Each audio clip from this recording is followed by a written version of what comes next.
আসসালামু আলাইকুম, আমি শাহাদাত হোসেন খান মিশন। তো আমি চাই সাজিদ ভাই, হাসনাত ভাই, আপনাদের কথায় আমরা যে কষ্টটা পাইছি আপনারা আমাদের নিয়ে একটা বিবৃতি দেন। কিন্তু ভাই আপনারা এইভাবে এক চাপা সবাইকে আহত লীগ বানায়েন না। বাংলাদেশের যতগুলো স্বৈরাচারী বিরুদ্ধে বড় বড় আন্দোলন হয়েছে প্রত্যেকটা আন্দোলনে আমি অংশগ্রহণ করছি। আমি একজন যুবদল কর্মী। এখন আপনি যদি আমাকে বলেন যে আমরা আহত লীগ, তার মধ্যে তো ভাই আমিও করে গেলাম। আমার ভাইয়েরা অনেকেই আছে যারা কান্না পর্যন্ত করে দিছে এই কথাটা শোনার জন্য। তো ভাই আপনারা তো আমাদের ভাই, আপনাদের ডাকে আমরা সাড়া দিয়ে ছাত্র জনতা একসাথে হয়ে আমরা এই স্বৈরাচার সরকারকে হটাইয়ে দিচ্ছি। আমাদের চাওয়া ছিল তিনটা।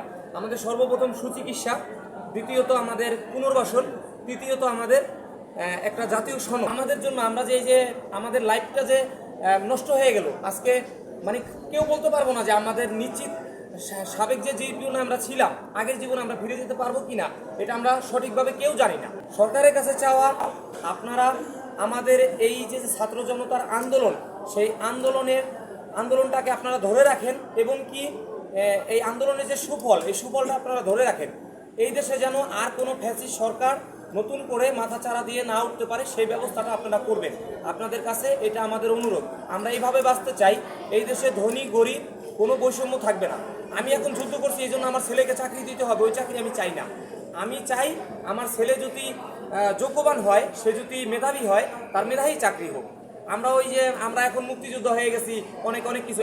একটা দেশ তো বারবার স্বাধীন হয় না। হ্যাঁ, একটা গণঅভ্যুত্থান হয়েছে, একটা স্বৈরাচারকে আমরা হটাই দিছি, কিন্তু আমরা তো কোনো রাষ্ট্রের সাথে যুদ্ধ করি নাই। এটা কি ধরনের কথা যে আমরা নতুন করে স্বাধীন হতে হয়েছি? এটা তো মূর্খের মতো কথা। এই কথাটা যারা বলে তাদের সাথে আমি একমত না। এটা আমরা নতুন করে স্বাধীন হওয়ার মতো কিছু না। স্বাধীন আমরা সেই 71 সালেই হয়েছি। স্বাধীনতা একবারই হয়, একটা জাতির জন্য স্বাধীনতা একবারই হয়। এখন যদি আমাদের কোনো বহিঃশক্তি আক্রমণ করে আবার পরাধীন হয়ে যায়, সেই ক্ষেত্রে আমরা স্বাধীনতা অর্জন করতে পারবো। এটা তো আমরা দেশের মধ্যেই আমরা একটা স্বৈরাচারকে হটাইয়ে দিছি। আমরা বলতে পারি যে আমরা গণঅভ্যুত্থানের মাধ্যমে স্বৈরাচার হটাইছি, আমরা নতুন একটা স্বাধীনতার স্বাদ পেয়েছি। কিন্তু নতুন করে যে স্বাধীন করছি দেশ, এটা ভুল ধারণা। আর ডক্টর ইউনূস স্যার আসলে আমি ব্যক্তিগতভাবে তাকে খুব ভালোবাসি। কারণ সে যেমনই হোক সে আমাদের দেশের জন্য একটা রত্ন। তো সে পারবে, তার পাশে আমাদের ছাত্র জনতাদের থাকতে হবে। আর সে যেন এই কাজটা করে যায়, কোনো ফ্যাসিস্ট সরকার যেন এই দেশে আর নতুন করে না আসতে পারে, এটাই তার কাছে আমাদের চাওয়া। আমরা এখন খুব খুশি, ডাইরেক্টরের উপরেও খুশি, ডাক্তার ম্যাডাম এবং কি নার্স আনসার এখানে যারা আছে, এই কর্তৃপক্ষের কাছে আমরা আন্তরিকভাবে এখন তাদের প্রতি এরকম একটা অবস্থা হয়ে গেছে, যখন আপনি 3-4 মাস একটা জায়গায় থাকবেন, তখন যদি আপনার সাথে শত্রুমিও থাকে, আপনি কিন্তু তার প্রতি একটা আন্তরিকতা হয়ে যাবে। এখন আমরা ভাই বোনের মতো হয়ে গেছি। এখানে যারা আছি, ডাক্তার বলেন, ডাইরেক্টর স্যার বলেন, নার্স বলেন, আনসার বাহিনী বলেন, সবার সাথে আমাদের এখন বেশ যে সম্পর্কটা আছে, সেই সম্পর্কটা আছে।